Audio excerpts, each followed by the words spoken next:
Mayong hapon Mindanao, ako si Sara Hilomen Velasco. Mitahan na ang van driver nga gipangita dihang miikyas human nalambigit sa aksidente sa Davao City Coastal Road kung asa usa ang patay.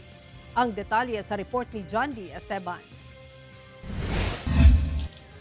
Mitahan sa otoridad ang driver sa van nga nalambigit sa bangga sa Davao City Coastal Road nitong Martes, December 30, 2025. Nga gikamatay sa babaeng angkas sa motorsiklo.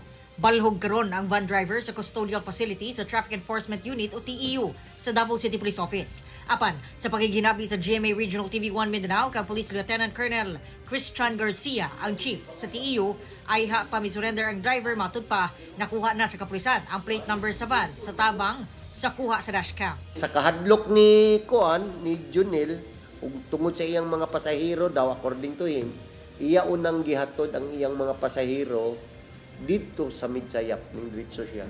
Ning surrender man siya pagka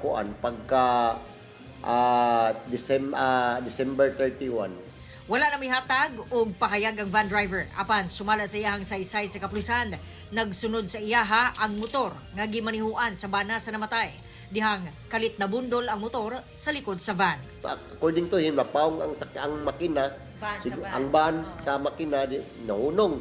Paghunong, nagsunod ang motor nga gidrive ni Sabana, nabangga sa kining iyang likod. Pagkabangga sa likod, nalagpot si Julie. That's the time nga ning agi pod ang bus. Ang bus, sir, nasa opposite lane. Yes, opposite lane. Ang biktima, nalabay, dayon nalatayan sa Davao City Bus, nga misubay sa Picas Lane. Hinungdan sa iyang hinanaling kamatayon. Ang bus driver girilis na sa otoridad, kay dili na mo pasaka og kaso ang bana sa biktima. Apan sumala sa TEU, ang van driver mag-atubang og kasong reckless imprudence resulting to homicide. Wala pa'y pahayag ang pamilya sa biktima.